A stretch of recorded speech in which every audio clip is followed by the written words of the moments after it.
देखो जी, सबको सारे के सारे हरियाणा के, पंजाब के, यूपी के, पूरे देश के जितने भी लोग तो समर्थन में थे, उन सबको मेरी हाथ जोड़कर नमस्ते और बहुत बहुत धन्यवाद। 3 दिन पहले ना, जब गिरफ्तार होने से 3 दिन पहले, मैं हरियाणवी में नहीं बोलूंगा क्योंकि पूरी दुनिया देख रही है आप लोगों को ना, तो इसलिए मैं हिंदी में बात करूंगा। और हिंदी में बात करना इसलिए जरूरी है कि 3 दिन जब गिरफ्तार हुआ, उससे 2 दिन पहले मैं तिगड़ाना का प्रोग्राम करके, और हम लोग शेखपुरा आने लग रहे थे, शेखपुरा के लोगों से बात करते हुए, तो एडवोकेट प्रदीप मोर मेरे साथ थे। प्रदीप मोर ने बोला डॉक्टर साहब, जो आप खतरा ले रहे हो मोल, वो तो एकला ले रहे हो, और जो भला होगा वो सारे देश का होगा। तो मैं यूं कहा था प्रदीप को, भाई प्रदीप जी, इनके समझ में आ गई ना, इस देश वाला अगर खास तौर पे इस नॉर्थ इंडिया के समझ में आ गई तो खतरा भी सारे बराबर में मोल ले लेंगे। और जो 3 दिन में जो आप लोगों ने दिखाया है ना करके, इसके लिए मैं आप लोगों को सच सच प्रणाम करता हूँ भाई, दंडवत प्रणाम करता हूँ। बोले सो निहाल। ये जो आज फूटा है ना गुस्सा, जो 2 दिन पहले फूटा था वो एसडीएम पे, वो गुस्सा मेरा गुस्सा नहीं था। असल में इस देश में मौजूद हर माँ बाप का, हर स्टूडेंट का, हर नौकरी करने वाले का गुस्सा था वो। और इस गुस्से को मैं लगातार 2014 से समझा रहा था। जब मैंने 2012 में नरेंद्र मोदी के प्रधानमंत्री बनने का सपना देखा था, तो मैं उस वक्त ये सोच के कहा करता था लोगों को कि ये आदमी अगर प्रधानमंत्री बन गया तो ये पता नहीं देश ने कित ले जाओगा। जब 14 में, क्योंकि मेरी आदत है कि मैं उस टाइम पे तो भाव में इसलिए हो गया कि 12 का जो आंदोलन था, हमने यूपीए सरकार के खिलाफ लड़ा था। निर्भया कांड हो, चाहे रामदेव वाला आंदोलन हो, चाहे हमारा अन्ना आंदोलन हो, बढ़ चढ़ के पागलों की तरह हमने अपना पसीना बहाया खून की तरह। और उस टाइम पे ये लगा था कि भाई अरविंद केजरीवाल और ये लोग जो हैं वो उस पुरानी सरकार से हम लोगों को निजात दिलाएंगे और हमारे को कुछ, हमारे बच्चों के लिए कुछ बेहतर करेंगे। 14 के चुनाव से पहले मैंने प्रधानमंत्री के ऊपर रिसर्च कर ली थी कि गुजरात जो है वो शिक्षा में 35 में से 28 राज्य थे और 7 केंद्र शासित प्रदेश, 35 राज्यों में से 34वें नंबर पे था शिक्षा के क्षेत्र में, बेरोजगारी के क्षेत्र में और कुपोषण के मामले में, भूख से मरने वाले लोगों के मामले में वो भारत के टॉप के स्टेटा में था। उस टाइम की बात बताऊं तो 14 के चुनाव से जस्ट पहले मेरा यह बात समझ में आई और मैंने अपने पापा को ये बोला, मैं यो पापा यो नाश करेगा अंधे, क्योंकि इसने तो गुजरात का भी कति नाश कर रहा है यार। जो ये है ना गुजरात मॉडल, ये तो टोटली फेक और मतलब ड्रामा है। मेरे पापा ने मुझे उस टाइम डांटा था, सही बताऊं मैं, यही है बोला है इसके ना बच्चा ना बालक, ये किसके लिए कमाएगा। मैं बोला इसका मतलब तो देश में सारा भ्रष्टाचार बालक बच्चे वाले कर रहे हैं भाई। फिर तो जिनके बच्चे हैं आपने तो स्टैंप लगा दी कि भ्रष्टाचार सिर्फ बालक बच्चे वाले करेंगे, ये तो टोटली बात गलत है। फिर भी चलो हमने उम्मीद की कि ये बनेगा, लेकिन आते ही सबसे पहले इसने जब उस कुपड़ अनपढ़ स्मृति ईरानी को शिक्षा मंत्री बनाया था ना, मैं समझ गया था देश कति नाश की राह पे चल पड़ा भाई। क्योंकि जब जिस टाइप के वो लोगों को मंत्री बनाए ना, डीडीसीए में भ्रष्टाचार का आरोपी अरुण जेटली, लेट अरुण जेटली साहब, वो बनाया वित्त मंत्री, खजाने का चौकीदार, और वो बनाया के नाम स्मृति ईरानी बनाई शिक्षा मंत्री। में समझ गया खेल हो लिया भाई। उसके बाद लगातार इनके जो डिसीजंस थे, उन डिसीजंस में मैंने एक चीज देखी कि आदमी जिसको डिसेंट वोट बोलता है कि मैं अकेला खड़ा हूं, 100 में 99 लोग एक तरफ बात कर रहे हैं, मैं अकेला खड़ा हूं, मैं कह रहा हूं मैं इस बात से सहमत नहीं हूं, तो इसका ये मतलब किसने कह दिया कि मैं गलत हूं या मैं देशद्रोही हूं या मैं विरोधी हूं या क्या हूं। आपका विचार अगर अलग है तो उसका मतलब विरोधी नहीं होता भाई। विचार अलग है तो उस बात का मान रखना होता है। लोकतंत्र की खूबसूरती इसी में है। लेकिन जो प्रकरण चला उसमें मैंने धीरे धीरे ये महसूस करना शुरू किया कि देश के अंदर 2 ध्रुव बनाने की कोशिश चली जा रही है। 2 ध्रुव, जो एक सरकार के साथ वाला और एक सरकार की खिलाफत वाला, बस 2 ध्रुव बना दो। मतलब जो भी आदमी सरकार से सवाल पूछे वो कर दो। अब ये सोचो हम लोगों की आवाज कौन उठाएगा? मीडिया। लेकिन पता लगता लगता है कि मीडिया के तो सारे संस्थान इसके दोस्तों के हैं, अंबानी अडानी के, जिनके सारे वेंचर्स में बिल गेट्स की इन्वेस्टमेंट है। अब जिस आदमी के खिलाफ बोलना है, मीडिया कर्मचारियों के मालिक तो बोलेंगे नहीं, ना बोलने देंगे। लेकिन एक बात मैं उन एंकर्स को बोल देता हूं, जो मेन स्ट्रीम मीडिया के जो एंकर्स हैं, सो कॉल्ड पत्रकार हैं जो इस मीडिया के, आपके बच्चों की, आपको तो तनख्वाह मोटी मोटी दे देंगे इनके मालिक, आपके बच्चों के लिए जैसा भारत बनेगा ना, उससे बच के कहीं नहीं जा पाओगे आप लोग। इसलिए ये लड़ाई उन मीडिया के अंदर बैठे उन लोगों की भी है। खरीद लिया हो बेशक, कोई बात नहीं, पहले भी सरकारें अपने फेवर में किया करती थी, फिर लोग उठ जाते हैं, जैसे आप जैसे योद्धा जो खड़े हो जाते हैं फिर से लोगों तक आवाज पहुंचाने के लिए। और भाई फिर बात होती है कि जो विरोधी पार्टियां हैं, विरोध करने वाली, जो कि अगर सरकार कोई निर्णय लेती है तो उस निर्णय की खिलाफत करें उसकी कमियां बताकर, क्योंकि जब तक आपकी कमियां नहीं बता जाएंगी तब तक आपका पता नहीं चलेगा। उन पार्टियों के मुखियाओं को या तो जेल भेज दिया गया, या खरीद लिया गया, या भाजपा में शामिल कर लिया गया, या उनकी सीडी लीक हो गई, या उनके ऊपर सीबीआई के छापे पड़ने शुरू हो गए, और जितनी संवैधानिक संस्थाएं थी सबको बदनाम करना शुरू किया। जुडिशरी से लोगों का भी भरोसा उठना शुरू हुआ, कैग से भरोसा उठना शुरू हुआ, सीबीआई से भरोसा उठना शुरू हुआ, आपके पुलिस थानों से भरोसा उठना शुरू हुआ, लोकल गवर्नेंस बॉडी से भरोसा उठना शुरू हुआ, और लोगों को यह लगने लगा कि इसके खिलाफ नहीं बोलना। देश के अंदर एक योजना लागू करी, लागू करते ही बावड़ों की ढाल लोग लाग के पागल हो गए हैं, और विदेश में जाके प्राइवेट कंपनियों के इवेंट करवा के उड़ा गोभी गोभी गोभी उन्हें बोलना शुरू कर दिया। आपने जो ही नहीं समझ पाए, वो सारे के सारे पैसे देकर करवाए हुए इवेंट थे प्राइवेट कंपनियों के। लोग सोचे सरकारी इवेंट है, देश की बड़ा मान हो रहा है, और उस चक्कर में वो लोग देशभक्ति के उस रस में ऐसे डुबो दिए कि सवाल पूछना ही भूल गया। लोगों ने जो भी सवाल पूछने वाला दिखा है, जो भी सवाल पूछने वाला दिखा है, उसने न्यू लागन ला गया। जब सवाल पूछ लिया ना तो भाई देशद्रोही कह देंगे, इसलिए पूछना बंद कर दिया। मैं लिखता रहा, मेरे को 2015 में बड़ा नेगेटिव आदमी बोला उन्होंने। मैंने स्वच्छता अभियान पे बोला, भाई पहले कर्मचारी भर्ती कर लेंदा, फिर के कमी हवा बता लेंदा, खाम खाई लाइन में लगे रहेंगे, इतना पैसा खाओगे।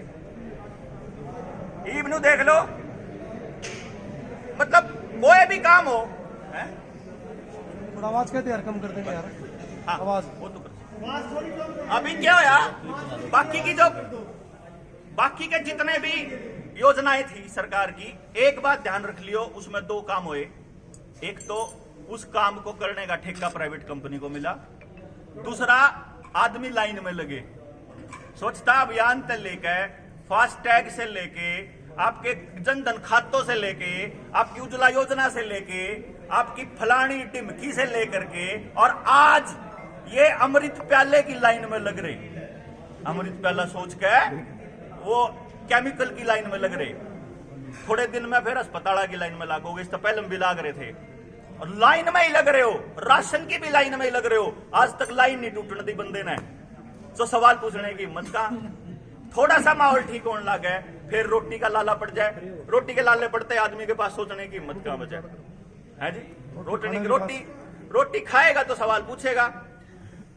मारे भर के आदमी है तो मेरे दोस्त कम है, देवेंद्र पागल हो रहा है कि क्या जरूरत जारी है। मैंने पूरा भाई देश बर्बाद होने लग रहा, मैं चुप क्यों कर रहा हूं भाई। मेरा पड़ोसी का बालक बर्बाद होगा तो मेरा बालक बचेगा कैसे। मेरे पड़ोसी के बच्चे के लिए अगर अमित शाह खुद अडानी के साथ मिलकर अगर ड्रग्स का धंधा कर रहा है तो मेरे बच्चे को भी तो ड्रग्स मिलेगी। वो अगर वो हथियारों का धंधा कर रहा है तो वो हथियार मेरे बच्चों को तो मारेंगे।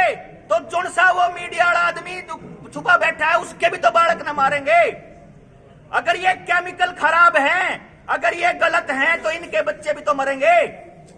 लेकिन क्या है, लॉजिक की करती है ऐसी तैसी, कुण से है। मैं बैठ के लिख के लिया था, एक भी बच जाओ तो भाई अपना गिनती कर लियो, थम भी हो इस लाइन में।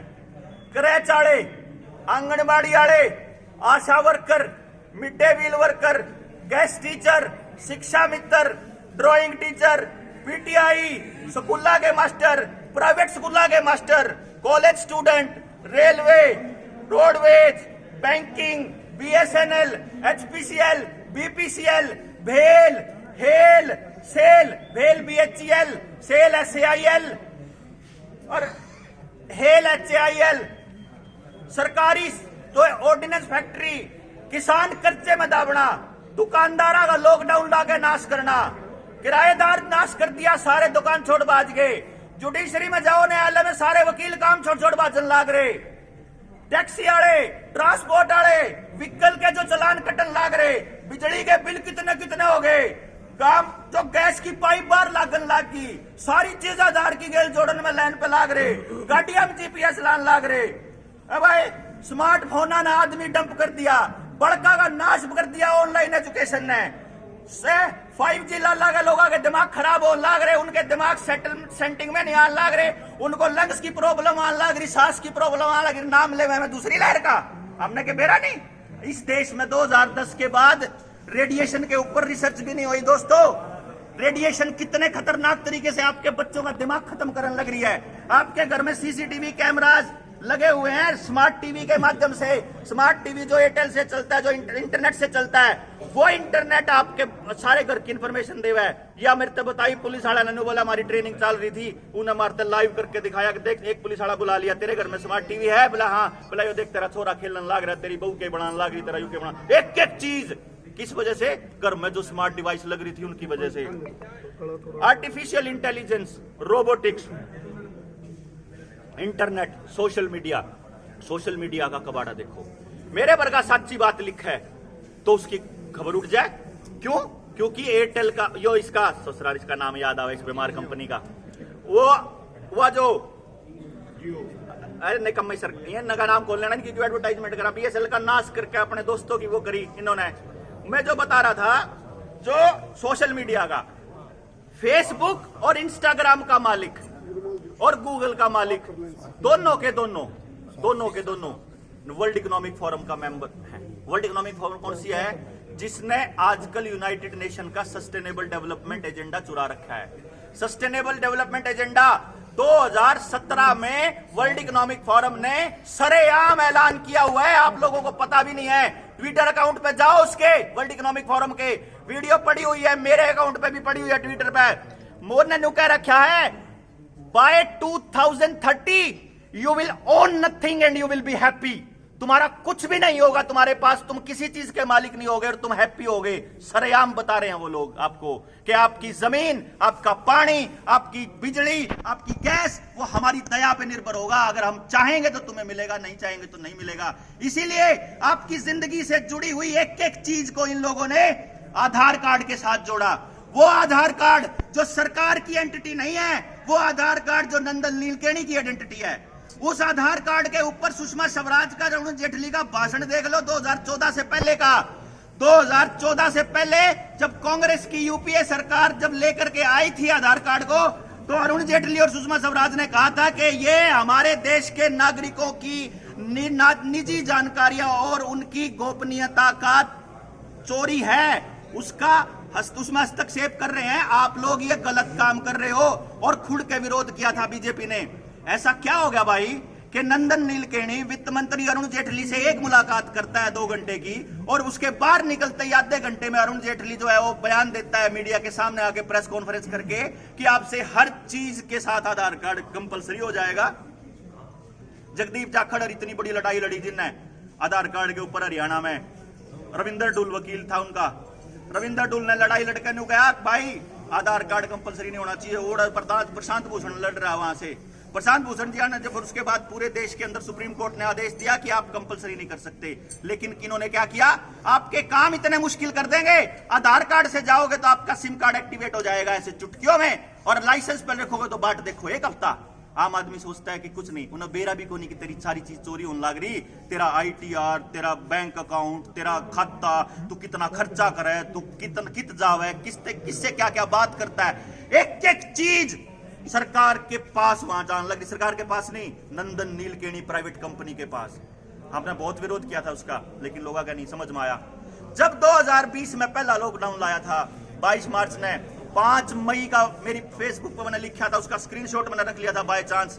मैंने यो लिखा था कि तुम लोग ये अखबार तो पढ़ रहे हो, कागज पे इतनी देर रहता है, कांच पे इतनी देर रहता है, फलाने पे इतनी देर रहता है, नीचे वाला लाइन नहीं लिख रहे, इसकी सुई नहीं आई है अब तक। उसमें मैंने कहा था आने वाले टाइम में तुम्हारे की यूनिक आईडी बनेगी और वो आधार कार्ड के साथ जुड़ेगी और तुम्हारे ये केमिकल लेने के ऊपर डिपेंड करेगी कि तुमने केमिकल ले लिया तो नहीं।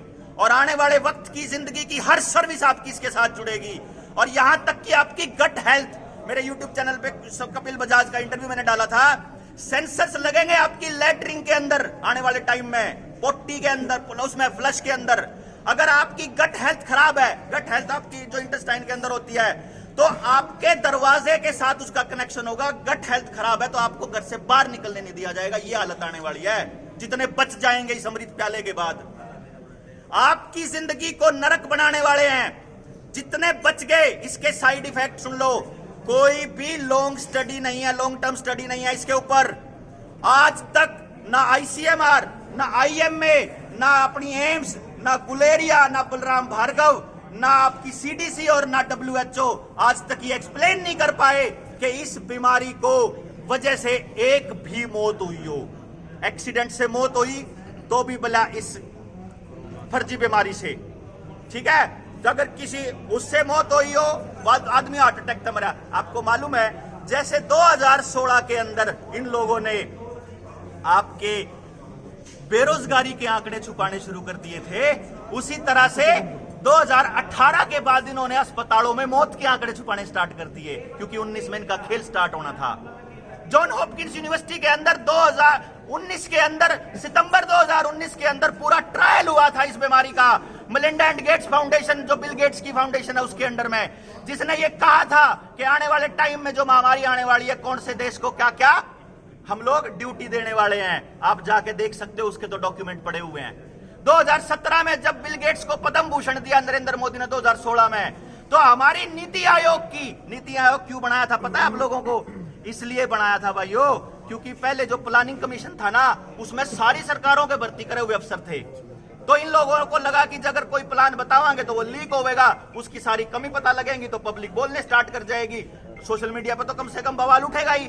तो इन्होंने क्या किया, पूरा प्लानिंग कमीशन धड़ाम से बर्बाद करके और अपना नया खेल चालू करा, नीति आयोग। नीति आयोग का चेयरमैन खुद प्रधानमंत्री, उसका CEO अमिताभ कांत।